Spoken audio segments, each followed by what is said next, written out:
짝? 오빠한테 그만 좀 빈대부터요. 시어머니 칠순잔치 한복판에서 낯선 젊은 여자가 제 뺨을 후려쳤습니다. 순간 잔치상 위 숟가락 소리까지 멎었고 하객들의 눈이 모두 저를 향했습니다. 그런데 더 기가 막힌 건 남편이었습니다. 제 편을 들기는커녕 뒤에 서서 입꼬리를 올린 채 그 장면을 보고만 있었습니다. 저는 그 자리에서 울지도 따지지도 않았습니다. 다만 조용히 휴대전화를 꺼내 한 사람에게 문자를 보냈습니다. 이제 시작합시다. 그날 밤 저는 이혼 도장을 찍었고 시댁 사람들이 평생 믿고 살던 그 집안의 기둥이 하나씩 무너지기 시작했습니다. 이야기 시작 전 저희 채널을 구독해 주시면 오늘 하루 큰 행운이 가득하시길 빌겠습니다.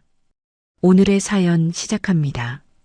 낡은 가죽용 송곳을 쥔 제 거친 손등 위로 시어머니 오순애가 던진 10만 원짜리 구겨진 수표 한 장이 툭 떨어졌습니다. 받아라. 우리 갑수가 이번 달에 30억을 찍었다는구나. 너 같은 빈대도 명색이 며느리라고 떡값이라도 한 장 쥐어주는 거다. 요즘 세상에 며느리라고 다 같은 며느리냐. 네가 한 게 뭐가 있다고 회사 돈 냄새를 맡아. 우리 갑수가 불쌍해서 던져주는 거니까 감사한 줄이나 알아라. 오순애가 콧방귀를 뀌며 입꼬리를 비틀었습니다. 저는 작업대 위에 떨어진 수표를 손끝으로 가만히 집어들었습니다. 정작 그 회사 VVIP 고객들 손에 들어가는 최고급 가죽 사은품이 바로 이 공방에서 만들어진다는 사실은 오순애의 머릿속에 한 톨도 남아있지 않은 듯 했습니다. 손가락 끝을 스치는 뻣뻣한 종이의 감촉 위로 10년 전 그 한겨울 새벽이 떠올랐습니다. 통장 잔고 300만 원이 전부이던 시절 어느 거래처 사장도 갑수를 만나주지 않던 그때 저는 친정아버지의 빛바랜 거래처 명부를 가슴에 품고 새벽 5시 도매시장 골목을 뛰어다녔습니다. 친정아버지가 평생 쌓아둔 인맥을 한 명 한 명 찾아다니며 머리를 조아린 덕분에 갑수의 사업은 2해 만에 자리를 잡았습니다. 하지만 회사가 안정되자마자 갑수는 안색을 싹 바꾸더니 취미 생활이나 하라며 저를 살림집과 동떨어진 외진 가죽 공방으로 떠밀었습니다. 그러고는 이곳에서 먹고 자게 만들었습니다. 어머님, 이건 받기 어렵습니다. 약값에 보태 쓰세요. 저도 제 손으로 벌어먹고 있습니다. 남의 돈처럼 던지시는 돈은 받지 않겠습니다. 저는 수표를 봉투에 넣어 다시 내밀었지만 오순애가 손을 휘휘 저으며 코를 찡그렸습니다. 되긴 뭐가 돼. 손이 이게 뭐냐. 영락없는 노가다꾼 손이지. 어디 회사 안주인이라는 사람이 손톱 밑에 가죽대나 끼고 다니냐. 사람들이 너를 보면 대표 부인이라고 하겠니? 공방 구석에서 하루 벌어 하루 먹는 여자라고 하지. 우리 갑수 체면 깎아먹지 말고 밖에 나가서는 입도 열지 마라. 오순애가 한바탕 핀잔을 늘어놓고 돌아간 그날 저녁 7시 무렵 갑수가 까만 세단을 공방 앞에 세우고 들어왔습니다. 갑수는 진회색 명품 수트를 빼입은 채 손에 든 흙 묻은 골프화 한 켤레를 제 작업대 위에 던지듯 올려놓았습니다. 이거 좀 닦아놔. 내일 거래처 대표랑 라운딩 있어. 저녁은요? 따끈하게 차려놨는데. 밖에서 다 먹었어. 그보다 당신 말이야. 이제 옷차림 좀 신경 써. 명색이 대표 아내인데 동네 아줌마처럼 하고 다니면 내 체면이 뭐가 돼. 내가 밖에서 얼마나 큰 사람들을 만나고 다니는 줄 알아? 당신이 그렇게 꾀죄죄하게 있으면 사람들이 나까지 우습게 본다고. 갑수가 제 앞치마를 손가락으로 가리키며 인상을 찌푸렸습니다. 저는 양손에 묻은 가죽가루를 앞치마에 슥슥 닦아내며 조심스럽게 입을 열었습니다. 오늘 사은품 50개분 마감 들어갔어요. 다음 주 화요일까지 백화점 행사장에 도착해야 한다고. 됐고. 그건 당신 일이니까 차질 없이 돼. 나 미팅 하나 더 있어서 가야 돼. 당신 일이니까 당신이 알아서 해. 회사 이름 달고 나가는 물건이면 더 조심해야지. 괜히 실수해서 내 얼굴에 먹칠하지 말고. 갑수가 자리에서 벌떡 일어나 의자에 걸쳐둔 외투를 낚아채더니 서둘러 공방을 빠져나갔습니다. 미닫이 문이 닫히는 순간 갑수가 남기고 간 외투 자리에서 진한 여자 향수 냄새가 코끝을 스쳤습니다. 저는 입술 안쪽을 지그시 깨물며 작업대 위에 남은 골프화를 집어 부드러운 융천으로 흙을 닦기 시작했습니다. 골프화 안쪽 가죽 라벨에 낯선 핑크색 로고 하나가 새겨져 있었습니다. 가운데 자그마한 골프공 그림 위로 영문 이니셜 2글자가 박혀 있었고 그 아래에는 작은 글씨로 어느 골프 장비 샵의 상호가 인쇄되어 있었습니다. 저는 그 로고를 무심히 눈에 담아두고는 골프화 2짝을 가지런히 정리해 신발장 위에 올려두었습니다. 며칠 뒤 아침 모처럼 갑수가 공방에 들렀습니다. 저는 새벽부터 일어나 따끈한 흰쌀밥을 짓고 들기름 두른 미역국을 한 그릇 가득 떠 차렸지만 갑수는 식탁에 앉자마자 숟가락을 내려놓았습니다. 아침부터 미역국이 뭐야? 비린내 나서 못 먹겠다. 나 위 약한 거 알면서. 당신은 참 한결같아. 내가 싫어하는 것만 골라서 내놓는 재주가 있어. 밥상 하나도 제대로 못 차리면서 무슨 대표 아내 노릇을 하겠다는 거야. 갑수가 들고 온 봉투에서 전복죽 한 그릇을 꺼내 혼자 떠먹기 시작했습니다. 저는 식은 밥 한 술을 입에 넣었고 까칠한 밥알이 모래알처럼 목구멍에 걸렸습니다. 그보다 당신한테 할 얘기가 있어. 친정에서 받은 그 상가 건물 말이야. 그거 회사 사업 자금으로 좀 돌려야겠어. 그게 무슨 말이에요? 그 건물은 아버지 유산이고 친정 어머니 노후 자금인데. 노후 자금은 무슨. 명색이 대표 아내라는 사람이 친정 재산 끼고 앉아서 회사 안 도와주면 그게 부부야? 평소에 내조 좀 잘하지 그랬어. 그 건물 그냥 놀리는 거 아니야? 월세 받아서 친정에 흘려보내는 것보다 내 회사에 넣는 게 훨씬 낫지. 당신도 이제 철 좀 들어. 남편이 잘 돼야 당신도 사는 거야. 그 건물은 제 마음대로 움직일 수 있는 돈이 아닙니다. 어머니 노후가 걸린 재산이에요. 함부로 말하지 마세요. 함부로? 지금 나한테 함부로라고 했어? 당신이 아직도 자기 친정 딸인 줄 알아? 결혼했으면 내 집 사람이지. 내 집 사람이면 내 집 살림부터 챙겨야지. 갑수가 전복죽 그릇을 쾅소리 나게 내려놓으며 한심하다는 듯 혀를 끌끌 찼습니다. 바로 그때 앞치마 주머니 속에서 휴대전화가 짧게 진동했습니다. 화면을 확인하니 회사 창립 멤버인 최 부장의 발신 번호가 떠 있었고 그 아래로 짧은 문자 한 줄이 깜빡이고 있었습니다.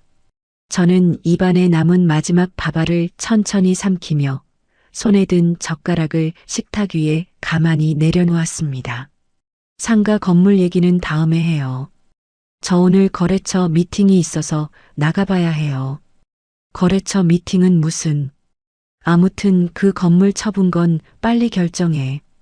어머니도 기다리시니까. 기다리신다고 해서 제 친정 재산이 시댁 재산이 되는 건 아닙니다. 말대꾸가 늘었네. 공방에 처박혀 있으라 했더니 이제 주제도 잊었어? 당신이 버티면 내가 못 가져갈 것 같아? 가져가실 수 있는 것과 가져가시면 안 되는 것은 다릅니다. 그 선은 제가 지키겠습니다. 갑수가 차키를 짤랑거리며 현관문을 나섰습니다. 멀어지는 검은색 세단을 창문 너머로 한참 줬던 저는 작업대 서랍을 열어 누렇게 빛바랜 회사 초기 주주 명부와 친정아버지의 거래처 열람망 수첩을 꺼냈습니다. 표지에 쌓인 먼지를 손바닥으로 가만히 쓸어내자 그 아래로 친정아버지의 굵은 만년필 글씨가 다섯 또렷이 모습을 드러냈습니다. 저녁 7시 공방 뒷골목 허름한 카페 안쪽 자리에 최 부장이 먼저 도착해 있었습니다. 최 부장은 두툼한 서류 봉투를 무릎 위에 올려둔 채 입구 쪽을 자꾸만 흘끔거렸고 제가 들어서자 황급히 일어나 고개를 숙였습니다. 사모님, 이거 드려도 되는 건지 며칠을 고민했습니다. 최 부장이 안경을 벗어 손수건으로 닦으며 한숨을 푹 내쉬더니 봉투를 식탁 위로 슬며시 밀어놓았습니다. 저는 보리찻잔을 내려놓고 봉투를 끌어당겨 천천히 열어봤습니다. 사장님이 최근 6개월 동안 회사 법인카드로 한 골프 장비 샵에서 매달 2천만 원씩 결제를 하고 계십니다. 매달 같은 날짜, 같은 금액으로 빠져나가는 게 이상해서 영수증을 다 확인해 봤어요. 매달 2천만 원이요? 저는 봉투 안에 서류를 한 장씩 넘겨봤고 손가락 끝이 점점 차갑게 식어가는 것을 느꼈습니다. 첫 장에는 1억 5천만 원짜리 외제차 리스 계약서 사본이 있었고 차량 명의자 칸에는 김민이라는 낯선 여자의 이름이 또렷이 박혀 있었습니다. 이 김민이라는 사람이 누구예요? 그 골프샵 사장입니다. 사장님이 법인 명의로 차를 리스해서 그 여자한테 넘기셨어요. 명품 시계 한정판이며 가방 참 장식이며 영수증 보시면 품목명이 그대로 다 찍혀 있습니다. 저는 영수증 한 장을 들어 가까이 들여다봤습니다. 한정판 다이아 베젤 시계 8,500만 원이라는 글씨가 또박또박 찍혀 있었고 그 아래로 갑수의 회사법인 명의가 선명하게 인쇄되어 있었습니다. 영수증 상단에 인쇄된 골프샵 상호 옆으로 작고 동그란 핑크색 로고가 눈에 들어왔습니다. 며칠 전 갑수의 골프화 안쪽 가죽 라벨에서 봤던 바로 그 로고였습니다. 저는 입술 안쪽을 지그시 깨물며 영수증 가장자리를 손끝으로 살짝 구겼습니다. 부장님, 이 자료들 제가 받아도 될까요? 받으셔야죠. 그러려고 가져온 겁니다. 솔직히 저뿐만이 아니에요. 창립 멤버들이 다 알고 있습니다. 그런데 다들 사장님 눈치 보느라 입을 못 대고 있는 거지요. 최 부장이 목소리를 낮추며 말을 이었습니다. 사장님이 자금줄을 점점 더 이상하게 굴리세요. 핵심 거래처에서 들어오는 결제 대금이 그 골프샵 거치고 다시 회사 통장으로 돌아오는데 그 사이에 얼마가 빠져나가는지 흐름이 영 수상합니다. 돈 세탁이라는 얘기네요, 부장님. 그렇게 보입니다, 사모님. 저는 친정 인맥으로 뚫어놓은 핵심 거래처의 결제 대금이 미니의 골프샵을 거쳐 어딘가로 빠져나가고 있다는 정황을 머릿속으로 차근차근 짚어봤습니다. 봉투를 가방 깊숙이 갈무리하고 자리에서 일어나 저는 최 부장에게 깊이 고개를 숙였습니다. 고맙습니다, 부장님. 이 은혜는 평생 잊지 않을게요. 은혜라뇨. 사모님이 새벽에 거래처 사장님들 찾아다니실 때 저도 옆에서 운전대 잡고 다녔던 사람입니다. 잊지 않습니다. 저는 최 부장이 안경 너머로 잠시 눈시울을 붉히더니 황급히 고개를 돌려 헛기침을 했습니다. 사흘 뒤 오전 11시 오순회의 칠순 답례품을 알아보러 백화점 명품관을 찾았습니다. 갑수가 등록해둔 VIP 라운지에 잠시 들르려 입구로 다가갔을 때 안쪽에서 익숙한 목소리가 흘러나왔습니다. 어머니, 이 진주한 아란 알이 얼마나 영롱한지 좀 보세요. 어머니 목에 두르면 10년은 젊어 보이실 거예요. 호호, 우리 미니가 보는 눈이 있다니까. 우리 갑수가 너 같은 사람 만난 게 정말 복이지. 저는 라운지 문을 미는 손을 멈추고 유리병 너머로 안쪽을 슬쩍 들여다봤습니다. 오순애와 30대 중반쯤 되어 보이는 젊은 여자가 가죽 소파에 나란히 앉아 다정하게 팔짱을 끼고 있었습니다. 여자가 진주 목걸이를 케이스에서 꺼내 들더니 오순애의 목 뒤로 직접 채워주었습니다. 우리 갑수격에 맞는 진짜 며느리는 너 같은 애지. 우리 집안에 들어와서 빛 좀 봐야 할 텐데. 오순애가 여자의 어깨를 두드리며 호호 웃었습니다.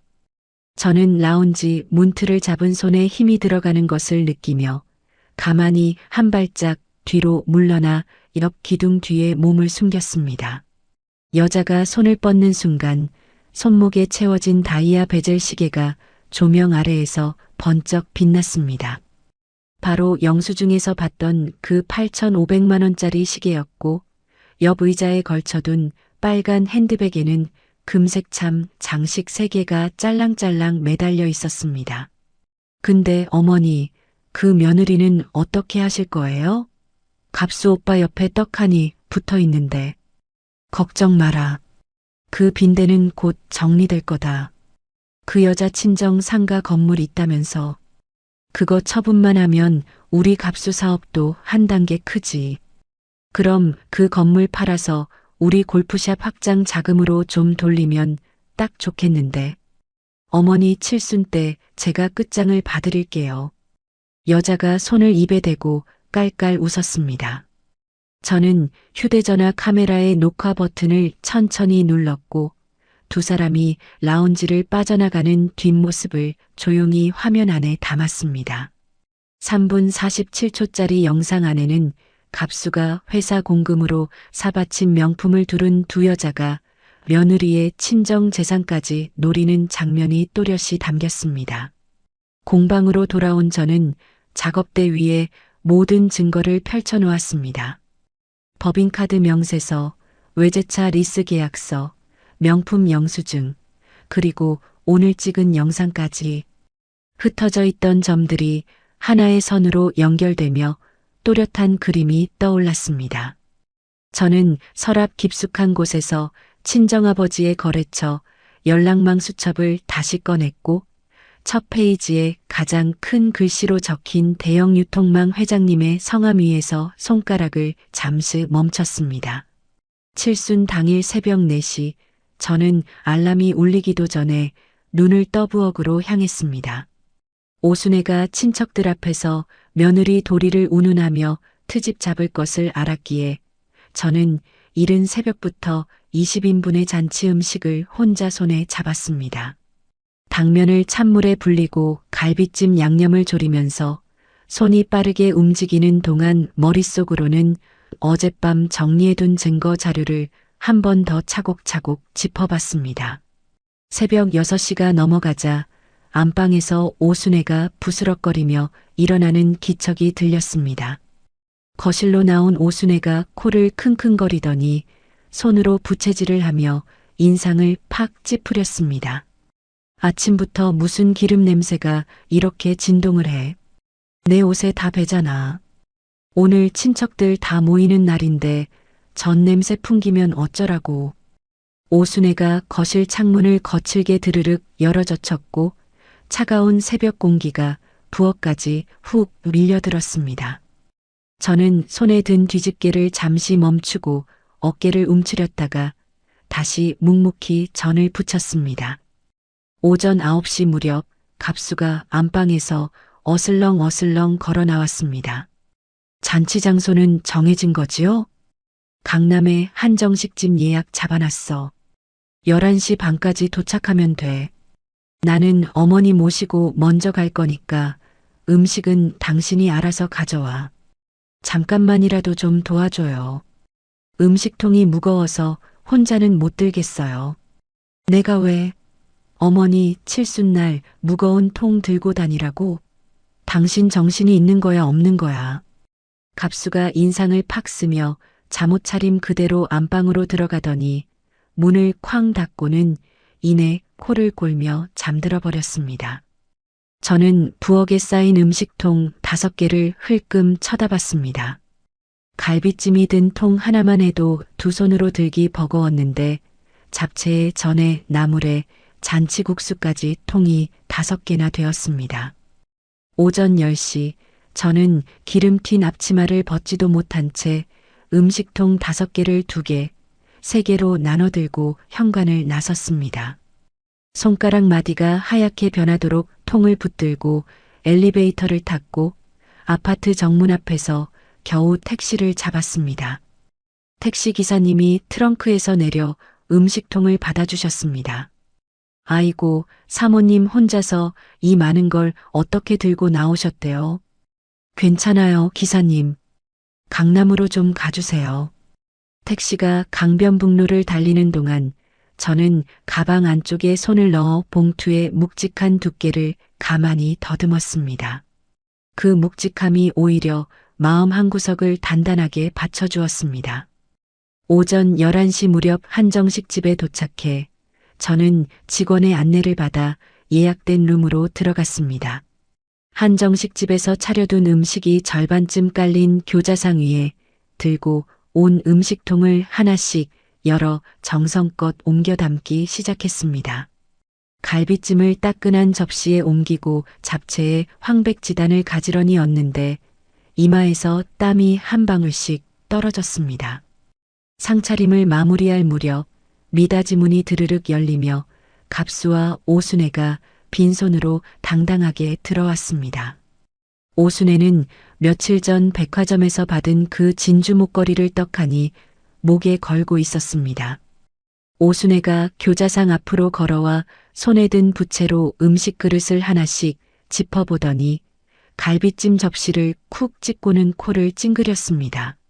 이게 무슨 갈비찜이냐? 색깔이 영 시커멓잖아. 친척들 보기 부끄러우니까 얼른 치워라. 차라리 식당에서 차려준 것만 쓰자. 치우긴 왜 치워요? 새벽 4시부터 끓인 건데. 아침 4시에 끓인 게 자랑이냐? 너는 며느리라는 사람이 왜 그렇게 눈치가 없어? 오순애가 부채로 제 어깨를 툭 밀쳐냈습니다. 저는 두어 걸음 뒤로 비틀거리며 물러섰고 갑수는 그 광경을 보면서도 묵묵히 휴대전화만 들여다봤습니다. 바로 그때 룸의 미닫이 문이 다시 드르륵 열렸습니다. 백화점 라운지에서 봤던 그 김민희가 양손에 커다란 꽃바구니를 들고 진주가 박힌 검정 원피스 차림으로 화려하게 들어섰습니다. 어머니, 칠순 정말 축하드려요. 어머나, 우리 민희 왔구나. 어서 오너라. 오순애의 얼굴이 단번에 환해지며 부채를 붙였습니다. 갑수가 자리에서 벌떡 일어나더니 옆자리 의자를 직접 끌어다 빼주었습니다. 늦었으면 어쩌나 했는데 딱 맞춰왔네. 자, 여기 앉아. 12시가 가까워지자 룸 안으로 친척들이 하나둘 들어왔습니다. 다들 자리를 둘러보다가 민희를 발견하고 의아한 눈빛을 주고받았고 시고모 한 분이 조심스럽게 물었습니다. 갑수야, 저 아가씨는 누구냐? 제 사업 파트너예요. 골프 장비 샵 사장님이신데 어머니랑도 친하셔서 모셨어요. 김민희 사장님이세요. 갑수가 능청스럽게 소개했고 오순애는 민희의 손을 덥석 잡더니 제가 앉아야 할 상석 바로 옆자리에 그녀를 앉혔습니다. 우리 민희가 어떻게나 살뜰한지 몰라. 이 진주 목걸이도 다 우리 민희가 사준 거란다. 오순애가 목에 걸린 진주 목걸이를 양손으로 매만지며 친척들에게 자랑했습니다. 시고모가 어색한 미소를 지었고 외삼촌 내외는 서로 시선을 주고받았습니다. 룸 구석 의자로 밀려난 저는 무릎 위에 손을 가지런히 모은 채 그 광경을 묵묵히 바라봤습니다. 민희가 자리에 앉으며 의자 등받이에 걸어둔 빨간 핸드백에 금색 참 장식이 조명 아래에서 짤랑 흔들렸습니다. 저는 그 참 장식을 한참 동안 가만히 바라봤습니다. 한정판 알파벳 참 380만 원이라는 영수증 명세의 글자와 그 결제 카드 번호가 누구의 법인카드였는지가 머릿속에 또렷이 떠올랐습니다. 가방 안쪽 깊숙이 넣어둔 봉투의 묵직함이 무릎 위에 올려둔 두 손에 다시 한번 또렷이 느껴졌습니다. 저는 손가락을 가만히 깍지 끼며 룸벽에 걸린 큰 거울에 비친 제 얼굴을 무심히 바라봤습니다. 거울 속의 제 얼굴은 한 점 흐트러짐 없이 평온했지만 그 눈빛만은 새벽 공방의 형광등 아래에서 봤던 그 메마른 눈빛과 똑같았습니다. 상이 차려지고 친척들의 술잔이 한숨배 돌자 민희는 마치 자기가 안주인이라도 된 양갑수의 그릇에 갈비찜을 올려주기 시작했습니다. 젓가락 끝으로 갈비 한 점을 집어 갑수의 입가에 가져가더니 깔깔 웃으며 직접 먹여주기까지 했습니다. 오빠, 이거 맛있겠다. 내가 먹여줄게. 아, 민희야, 친척들 보시는 데서 이러지 마. 갑수가 입가에 미소를 매단 채 형식적으로 말렸지만 그 손은 민희의 손목을 슬며시 잡아 가까이 끌어당기고 있었습니다. 시고모가 헛기침을 크게 하며 술잔을 내려놓았고 외삼촌은 인상을 찌푸리며 옆자리 외숙모와 눈빛을 주고받았습니다. 저는 룸 한쪽 끝자리에서 그 광경을 묵묵히 지켜보다가 무릎 위에 깍지 끼고 있던 두 손을 천천히 풀었습니다. 민희 씨, 자리 좀 가려서 행동하시지요. 저는 짧게 말했지만 그 한마디가 떨어지자 룸 안의 공기가 단번에 얼어붙었습니다. 민희가 갑수의 손을 놓고 천천히 고개를 돌렸고 저를 향해 눈썹을 치켜 올렸습니다. 뭐라고요? 지금 저한테 하시는 말씀이세요? 여기 어머님 칠순 자리잖아요. 친척분들 다 계신 데서 그러는 거 아닙니다. 어머, 내가 뭘 그렇게 잘못했다고. 사업 파트너끼리 음식 좀 먹여드린 게 그렇게 큰일이에요? 민희가 자리에서 천천히 일어났습니다. 손에 든 냅킨을 식탁 위에 툭 던지더니 굽 높은 구두 소리를 또각또각 내며 제 쪽으로 걸어왔습니다. 저는 자리에 그대로 앉은 채 민희를 올려다봤습니다. 언니, 솔직히 말해봐요. 언니가 갑수 오빠한테 뭘 해줬어요? 회사를 키워줬어요. 돈을 벌어줬어요? 공방에서 가죽이나 만지면서 오빠한테 빈대부터 사는 주제에 누구한테 자리를 가리래요? 민희의 목소리가 점점 높아졌고 마지막 한마디를 내뱉을 때쯤에는 룸 안이 떠나갈 듯이 쩌렁쩌렁 울렸습니다. 저는 천천히 자리에서 일어나 민희와 마주 섰습니다. 바로 그 순간이었습니다. 짝! 매서운 마찰음이 룸 안을 가르며 울려 퍼졌습니다.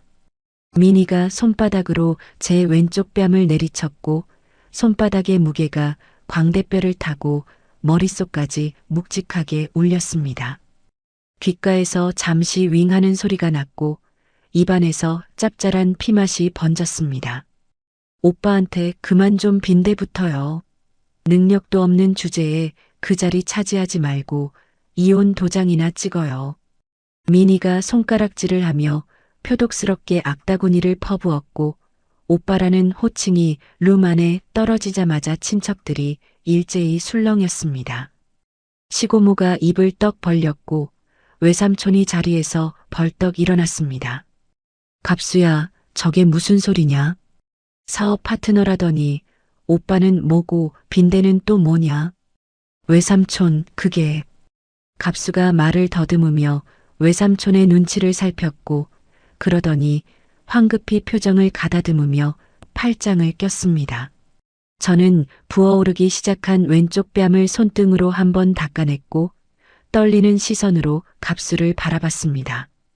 갑수는 저와 눈이 마주치자 말리기는커녕 입꼬리 한쪽을 비스듬히 끌어올려 비열한 미소를 지어 보였습니다. 이갑수, 지금 웃어요? 웃긴 누가 웃어? 당신이 저렇게 만든 거잖아. 평소에 처신을 잘했으면 민희가 저랬겠어? 갑수가 어깨를 으쓱하더니 술잔을 들어 한 모금 들이켰습니다. 바로 그때 오순애가 부채를 탁 접으며 자리에서 일어나 제 앞으로 다가왔습니다. 나정아, 잘 들어라. 사람이 능력이 없으면 자리를 비워줄 줄도 알아야지.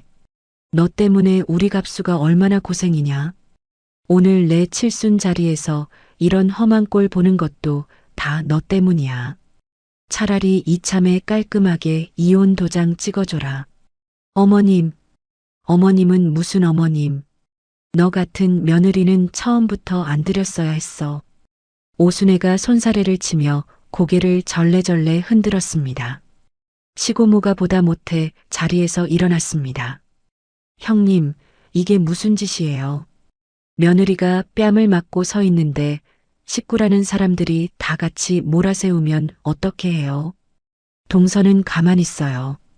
우리 집안일이니까. 오순애가 시고모를 향해 눈을 부라렸습니다.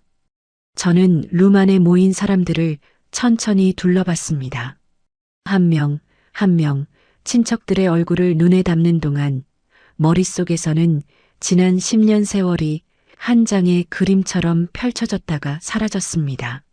새벽 시장을 뛰어다니던 그 한겨울 새벽 친정아버지의 거래처 사장님들 앞에서 무릎을 꿇고 사정하던 그 봄날 갑수의 첫 사무실 책상을 손수 닦아내며 흘렸던 그 가을밤의 눈물.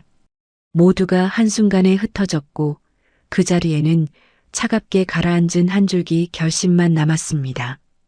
저는 부어오른 뺨을 손등으로 한 번 더 가만히 닦아냈습니다. 그러고는 무릎에 묻은 옷자락을 양손으로 천천히 펴면서 의자를 뒤로 밀고 자리에서 조용히 일어섰습니다. 룸 안의 사람들이 일제히 저를 쳐다봤지만 저는 누구에게도 시선을 주지 않았습니다. 갑수, 어머님, 그리고 미니 씨. 저는 셋의 이름을 하나씩 또박또박 불렀고 룸 안이 일순간 조용해졌습니다. 빈대가 어떻게 숙주의 숨통을 끊어놓는지 두고 보세요. 낮고 차가운 목소리였지만 룸 끝까지 또렷이 전해졌을 겁니다.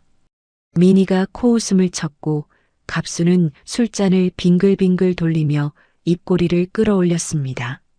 오순애는 어이없다는 듯 손바닥으로 가슴팍을 두드렸습니다. 호호, 저 빈대가 이제는 협박까지 하는구나. 입이 살았다. 입이 살았어. 형님, 진정 좀 하세요. 며느리 말이 빈말 같지가 않은데요. 시고모가 오순애의 팔을 끌어당겼지만 오순애는 그 손을 매몰차게 뿌리쳤습니다. 저는 룸 한쪽에 벗어두었던 가방을 어깨에 메었고 미닫이 문 쪽으로 천천히 걸어갔습니다. 한 발 한 발 내딛는 동안 등 뒤에서는 미니의 깔깔거리는 웃음소리와 갑수의 비웃음 섞인 헛기침이 들려왔습니다. 문 앞에 다다랐을 때 저는 잠시 멈춰서서 룸 안을 한 번 더 돌아봤습니다. 교자상 위에 가지런히 놓인 갈비찜과 잡채, 새벽 4시부터 정성껏 만들어들고 온 그 음식들이 식어가고 있었습니다. 오순애의 목에 걸린 진주 목걸이가, 미니의 손목에서 빛나는 다이아 시계가, 갑수의 양복 안주머니에 꽂힌 만년필이 일제히 눈에 들어왔습니다.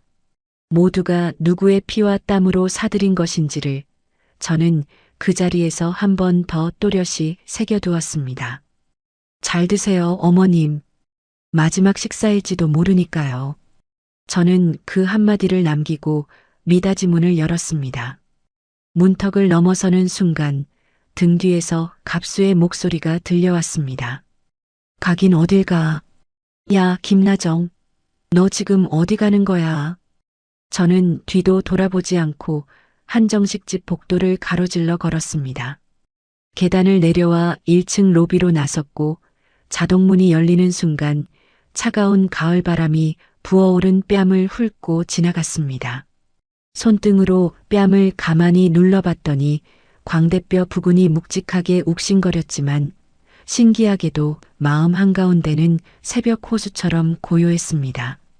택시를 잡아타고 공방 주소를 부르는 제 목소리가 한 점 떨림도 없이 또렷하게 흘러나왔습니다. 택시 안에서 휴대전화를 꺼내 최 부장의 번호를 눌렀고 신호가 2번 가기 전에 최 부장이 곧장 전화를 받았습니다. 사모님, 칠수는 잘 끝나셔. 부장님, 오늘 저녁 공방으로 와주세요. 그리고 영업팀 김 과장님이랑 디자인실 박 차장님도 함께 모셔주세요. 이제 시작합시다. 알겠습니다, 사모님. 전화기 너머에서 최 부장의 짧은 한숨 끝에 단단한 목소리가 돌아왔습니다. 저는 통화 종료 버튼을 누르고 휴대전화 화면을 가만히 내려다봤습니다. 화면에 비친 제 얼굴은 한쪽 뺨이 발갛게 부어 있었지만 두 눈은 어느 때보다 또렷이 빛나고 있었습니다. 택시가 강변북로를 달리는 동안 한강 위로 떨어지는 늦은 오후의 햇살이 차창을 비스듬히 가르고 들어왔고 저는 가방 안쪽에 손을 넣어 그 봉투의 두께를 가만히 더듬어 봤습니다. 법인카드 결제 명세서, 외제차 리스 계약서, 그리고 백화점에서 찍어둔 3분 47초짜리 영상. 모든 패가 제 손안에 가지런히 모여 있었고 저는 그 패를 어떤 순서로 펼쳐 보일지 머릿속으로 한 번 더 차근차근 정리해 두었습니다. 공방에 도착해 외투를 벗어 던지자마자 저는 작업대 위에 봉투 안에 모든 서류를 한 장씩 펼쳐놓기 시작했습니다. 법인카드 결제 명세서를 연도별로 다시 월별로 가지런히 정리했고 그 옆에 외제차 리스 계약서와 명품 영수증을 품목별로 나란히 놓았습니다. 백화점에서 찍어둔 영상은 노트북에 옮겨 USB 2개에 따로 백업해 두었고 그중 하나는 작업대 아래 깊은 서랍 안쪽에 숨겨두었습니다. 밤 9시 무렵 공방 문이 조심스럽게 2번 두드려졌습니다. 문을 열자 최 부장이 양손에 두툼한 파일 박스를 든 채 서 있었고 그 뒤로 영업팀 김 과장과 디자인실 박 차장이 굳은 얼굴로 따라 들어왔습니다. 사모님 늦었습니다. 오시느라 고생하셨어요. 이쪽으로 앉으세요. 저는 세 분을 작업대 옆 응접 의자로 안내했고 따끈한 보리차를 잔에 따라 한 잔씩 권했습니다. 최 부장이 들고 온 박스를 내려놓으며 안에서 또 다른 서류 뭉치를 꺼냈습니다. 사모님, 이건 사장님이 작성하라고 시킨 이중장부 원본입니다. 제가 일부러 사본을 안 뜨고 원본을 빼왔어요. 사장님이 의심하기 전에 빨리 처리하셔야 합니다. 부장님, 이걸 빼오신 게 들키면 부장님이 위험해질 수 있어요. 이미 각오한 일입니다. 사모님이 회사 세우신 거 아는 사람은 다 압니다. 사장님 옆에서 저희가 입 다물고 있던 게 잘못입니다. 최 부장이 안경을 벗어 손수건으로 닦으며 말했고 김 과장과 박 차장도 동시에 고개를 끄덕였습니다. 박 차장이 무릎 위에 두 손을 가지런히 모은 채 입을 열었습니다. 사모님, 솔직히 말씀드리면 저희 셋만이 아닙니다. 영업 3팀 이대리, 생산관리부 정대리까지 5명은 사모님 한마디면 같이 움직일 사람들입니다. 사장님 밑에서 더는 못 버티겠어요. 고맙습니다, 박 차장님. 그런데 그 전에 몇 가지 확인할 게 있어요. 저는 작업대 위에 펼쳐놓은 서류 더미에서 한 묶음을 꺼내 김 과장 앞에 내밀었습니다. 김 과장이 서류를 받아 한 장씩 넘기더니 입술을 굳게 다물며 고개를 끄덕였습니다. 이건 거래처 사장님들 연락처랑 결제 흐름이에요. 친정아버지 인맥으로 연결된 거래처가 회사 매출의 70%를 차지해요. 김 과장님, 이 거래처들이 갑수 회사가 아니라 다른 곳으로 옮겨갈 수 있을까요? 옮겨갈 수 있다마다요, 사모님. 사장님들이 거래하는 진짜 이유는 사모님 친정 어른 때문이지 사장님 때문이 아닙니다. 사모님이 나가시는 곳이면 다 따라갑니다. 김 과장이 단호하게 말했습니다.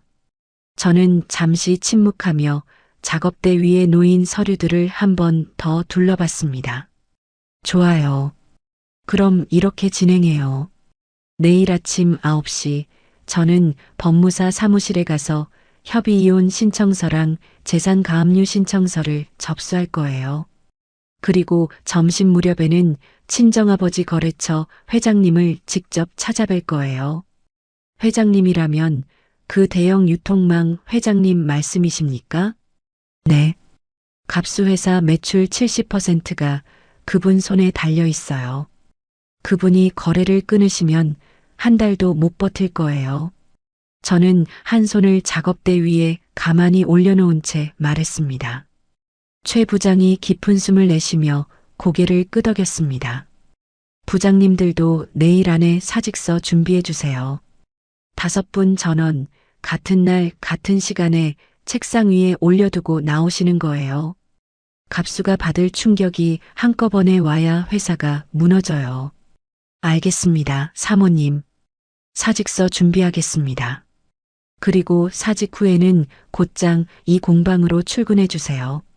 새법인 설립 등기는 이미 어제부터 진행 중이에요. 제 이름을 건 가죽 브랜드를 정식으로 출범시킬 거예요.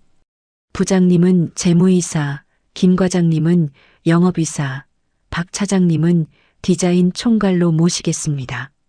세 사람의 얼굴 위로 잠시 놀란 기색이 스쳤다가 곧 단단한 결심으로 바뀌었습니다.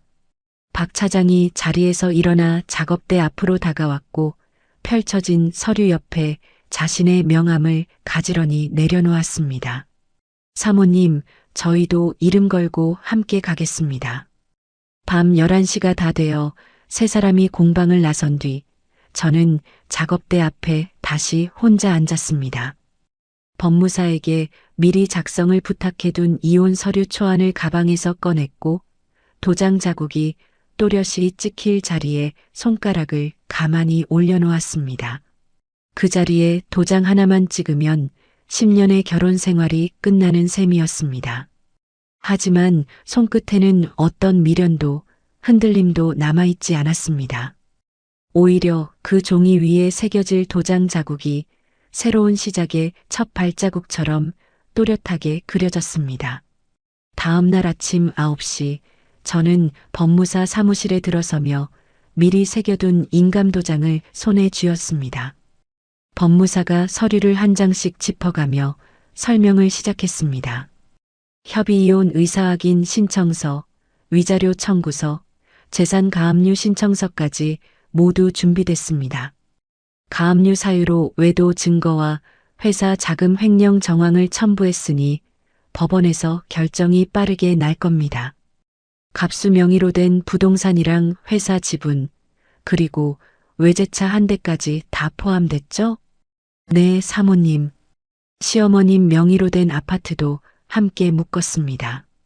시댁이 며느리 친정 재산을 노렸다는 정황이 명확해서 가능했습니다. 저는 인감도장을 들어 서류 한 장 한 장에 또박또박 찍었습니다. 도장이 종이에 박힐 때마다 잉크가 선명한 자국을 남겼고 그 빨간 자국이 마치 마침표처럼 또렷했습니다. 법무사 사무실을 나와 곧장 강남으로 향했고 친정아버지의 오랜 친구이신 대형 유통망 회장님의 사옥으로 들어섰습니다. 20층 회장실 안내데스크에 이름을 알리자 비서가 곧장 안으로 안내했습니다. 나정아, 어쩐 일이냐? 내 아버지 떠나신 뒤로 발걸음이 뜸했는데 회장님, 인사도 제대로 못 드리고 살아서 죄송합니다. 오늘은 부탁드릴 게 있어서 왔어요. 부탁이라니 무슨 부탁? 앉아서 천천히 말해봐라. 회장님이 옆자리 소파를 권하셨고 저는 가방에서 두툼한 파일 철 하나를 꺼내 응접 테이블 위에 가만히 내려놓았습니다. 회장님이 안경을 고쳤으며 파일을 한 장 한 장 넘겨보셨고 1시간 가까이 묵묵히 서류를 읽으셨습니다. 다 읽고 난 회장님의 손이 부르르 떨렸고 안경을 벗어 응접 테이블 위에 탁 내려놓으셨습니다. 이놈이 정말. 나정아, 너의 아버지가 살아계셨으면 이놈을 가만 안 두셨을 거다. 회장님, 저는 갑수회사가 무너지는 게 목적이 아니에요. 다만 빌려준 거래처랑 받을 돈을 정당하게 회수하고 싶어요. 거래 끊으실 때 정당한 사유로 단계적으로 끊어주세요. 내 말 알아들었다. 대금 미지급이랑 신용위험을 사유로 계약상 절차 밟아서 진행하마. 한 달이면 그 회사 자금줄 다 마른다.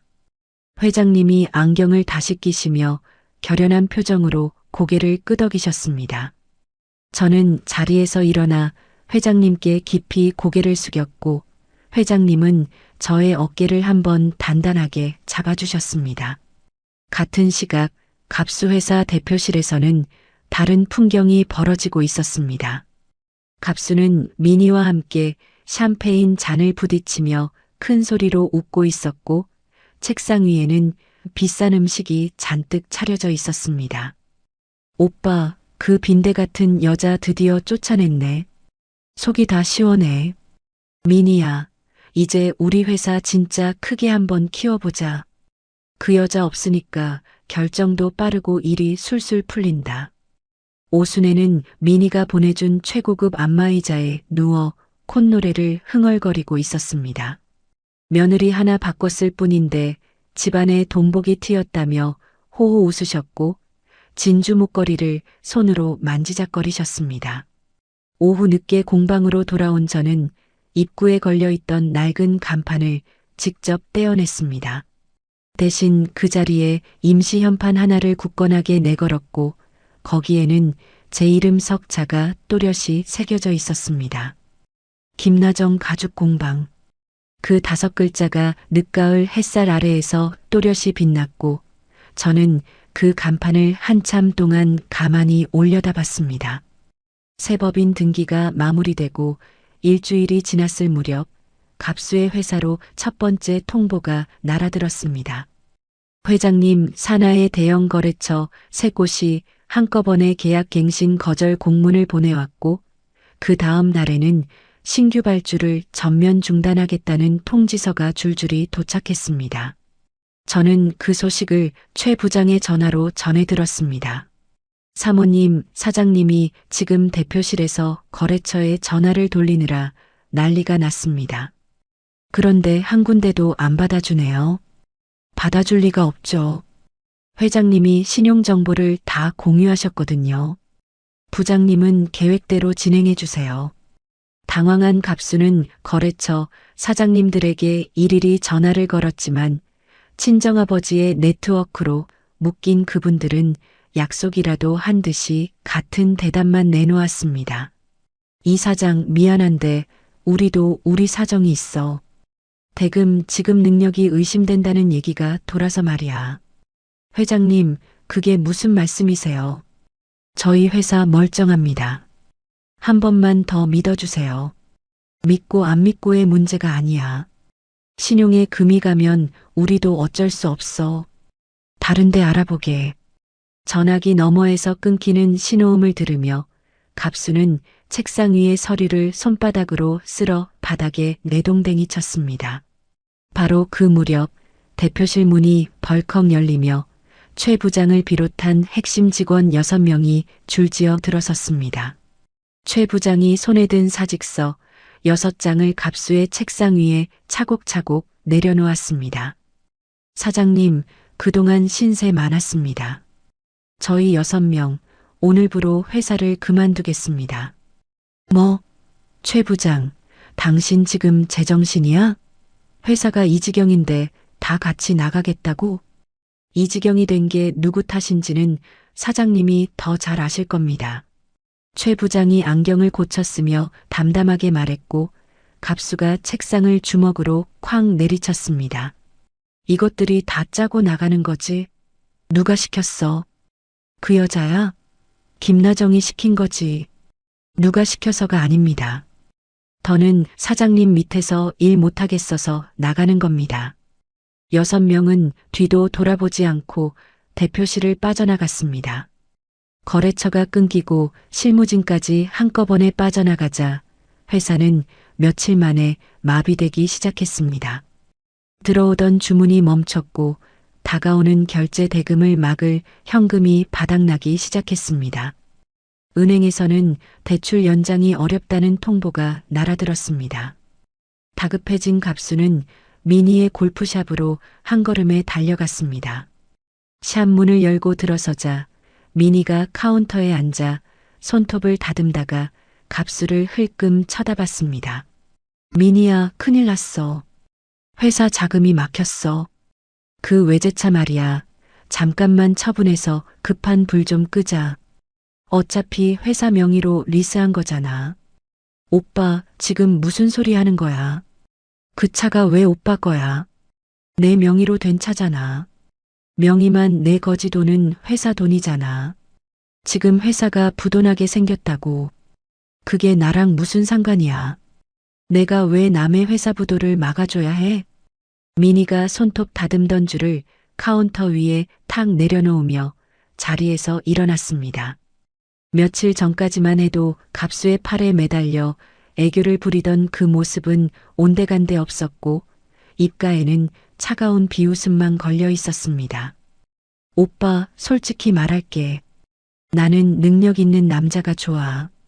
부도날 회사 사장 옆에 붙어 있을 만큼 한가하지 않다고. 미니야, 너 지금 진심이야? 내가 너한테 쏟아부은 게 얼만데. 쏟아붓긴 누가 부었어. 그거 다 오빠가 좋아서 한 거잖아. 이제 그만 좀 찾아와. 영업 방해되니까. 미니가 갑수의 어깨를 손으로 밀쳐냈고 갑수는 진열대에 부딪혀 비틀거렸습니다. 골프채 몇 개가 와르르 쓰러지며 요란한 소리를 냈고 미니는 눈썹 하나 까딱하지 않고 갑수를 향해 손가락으로 출구를 가리켰습니다. 그 시각 오순애의 집으로는 법원에서 보낸 두툼한 봉투 하나가 배달됐습니다. 봉투를 뜯어든 오순애의 손이 부들부들 떨렸고 안에서 나온 종이에는 큼지막한 글씨가 찍혀 있었습니다.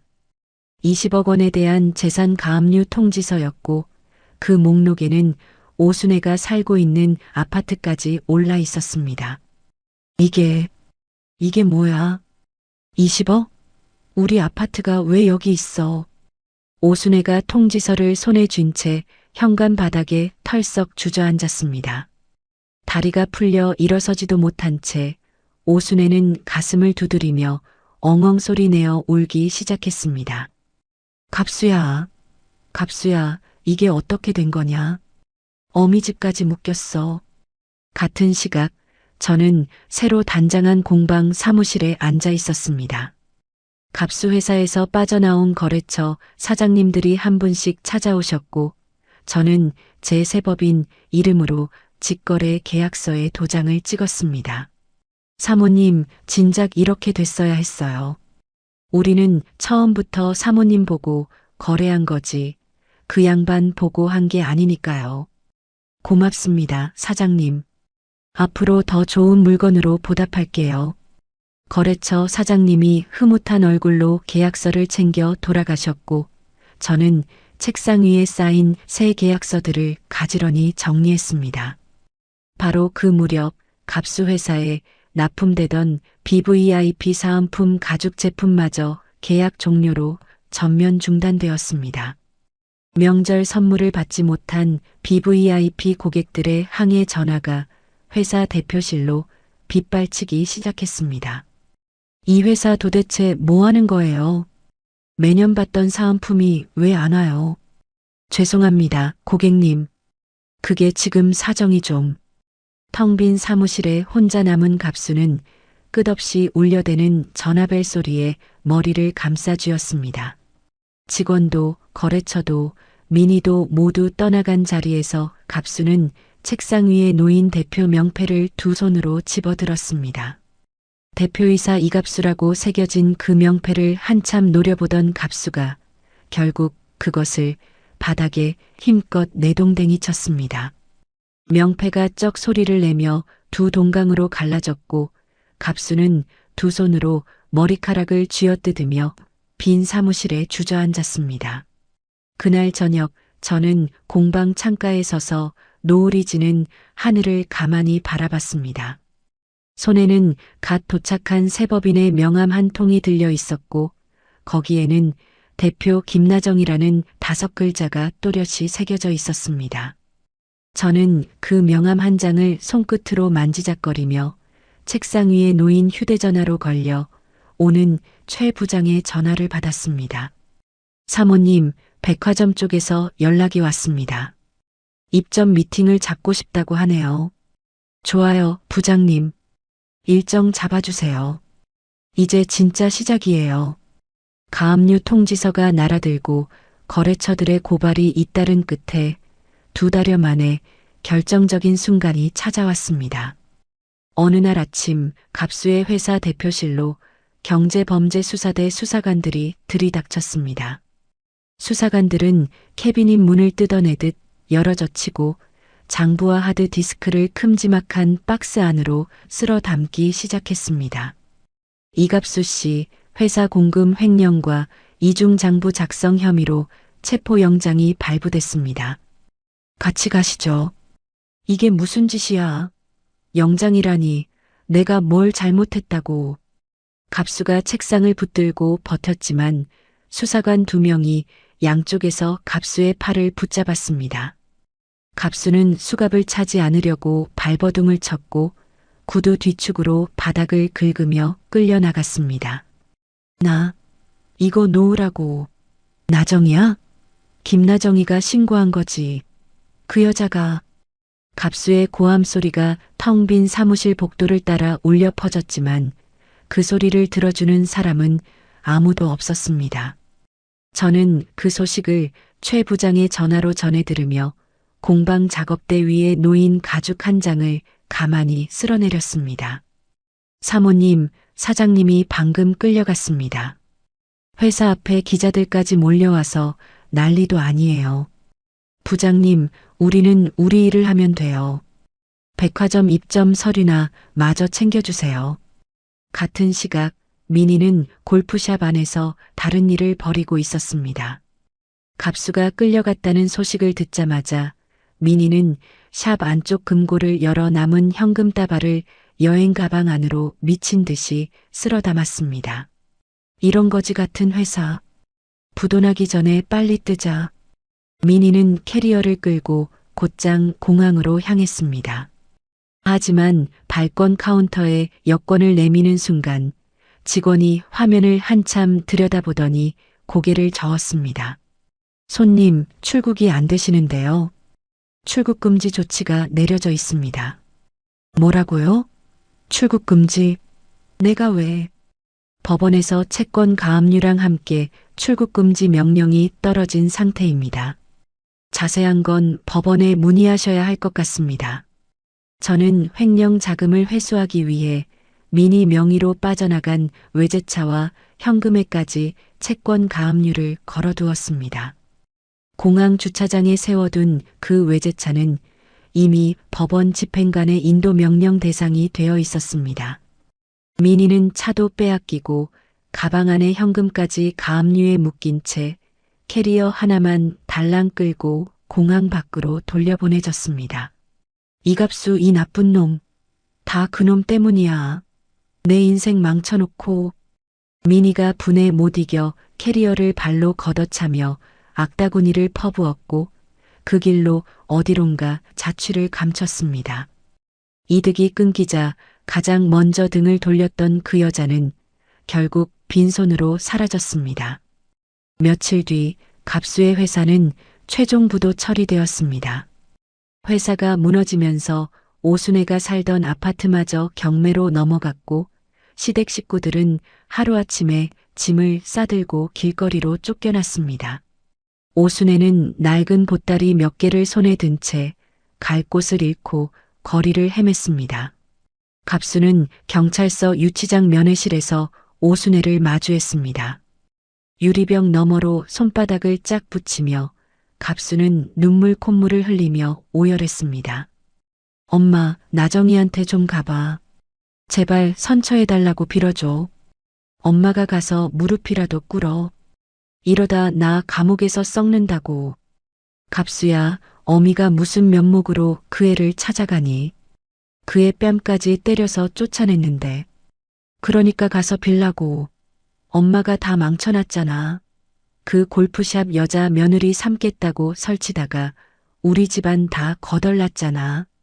갑수가 유리벽을 주먹으로 쾅쾅 두드리며 소리쳤고 면회실 직원이 와서 갑수를 끌고 들어갔습니다. 오순애는 면회실 의자에 주저앉아 한참을 흐느꼈습니다. 갈 곳 없는 오순애는 결국 제 공방으로 발걸음을 옮겼습니다. 구겨진 옷차림에 머리는 헝클어진 채 오순애는 공방 앞에 서서 한참을 서성였습니다. 그런데 예전에 그 낡은 가죽 공방이 아니었습니다. 번듯한 법인 간판이 입구에 걸려 있었고 통유리 너머로 환하게 불 밝힌 넓은 쇼룸이 보였습니다. 이게 어떻게 된 거야? 그 빈대 같은 며느리 공방이. 오순애가 입을 떡 벌린 채 간판에 새겨진 이름 석자를 멍하니 올려다봤습니다. 그 안에서 저는 새로 단장한 쇼룸에 앉아 최 부장과 함께 대형 백화점 입점 계약건을 논의하고 있었습니다. 넓은 책상 위에는 백화점 명품관 입점 제안서가 펼쳐져 있었고 저는 여유로운 미소를 지으며 서류를 한 장씩 넘겼습니다. 사모님, 백화점 측에서 1층 명품관 가장 좋은 자리를 내주겠다고 합니다. 사은품으로만 알려졌던 우리 가죽이 이제 정식 브랜드로 입점하는 겁니다. 부장님, 우리가 여기까지 왔네요. 새벽 시장 뛰어다니던 게 엊그제 같은데 다 사모님이 버텨주신 덕분입니다. 최 부장이 흐뭇하게 웃으며 서류에 도장을 찍었고 저도 그 옆에 제 도장을 또박또박 찍었습니다. 바로 그때 통유리 창밖으로 비참한 몰골의 한 사람이 눈에 들어왔습니다. 구겨진 옷차림에 보따리를 든 채 서성이는 그 사람이 며칠 전까지 제 뺨을 때려 쫓아냈던 시어머니라는 걸 알아보는 데에는 한참이 걸리지 않았습니다. 오순애는 통유리에 두 손을 대고 안쪽을 들여다보며 입을 달싹였습니다. 무슨 말을 하려는지 입술이 떨리고 있었지만 그 소리는 두꺼운 유리벽을 넘어오지 못했습니다. 저는 자리에서 천천히 일어나 창가로 걸어갔습니다.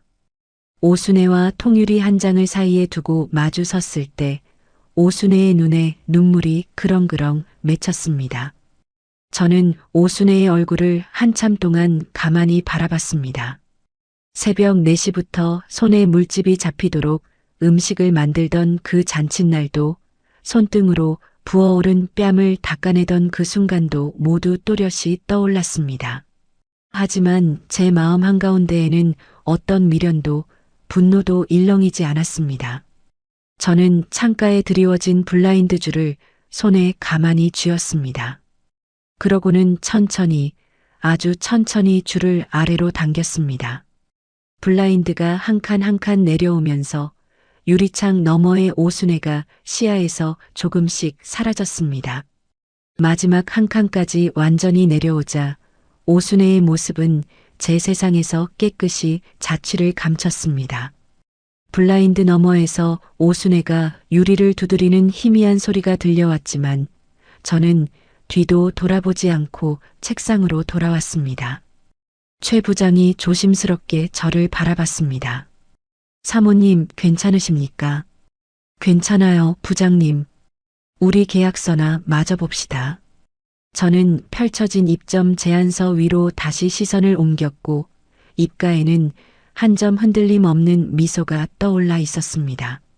며칠 후 하늘에 구멍이라도 난 듯 장대비가 쏟아지던 오후였습니다. 회사 로비 통유리 너머로 우산도 없이 비를 흠뻑 맞은 두 사람이 걸어 들어왔습니다. 보석으로 풀려난 갑수와 그 뒤를 따르는 오순애였습니다. 두 사람은 로비 한가운데까지 들어오더니 대리석 바닥 위에 털썩 무릎을 꿇었습니다. 나정아, 제발 한 번만 봐줘. 내가 잠깐 미쳤었어. 횡령 사건 선처 좀 부탁해줘. 내 한마디면 내 형량이 줄어든다잖아. 갑수가 무릎걸음으로 다가와 제 바짓가랑이를 붙잡고 매달렸습니다. 비에 젖은 갑수의 손가락이 제 바짓단을 움켜쥐었고 빗물이 바닥에 뚝뚝 떨어졌습니다. 이갑수 손 놔요. 나정아, 나 이러다 정말 감옥 가. 우리 10년 같이 산 정 생각해서라도. 10년 정이라고 했어요? 나를 공방에 처박아 두고 그 여자한테 회사 돈 갖다 바칠 때는 그 정이 어디 있었어요?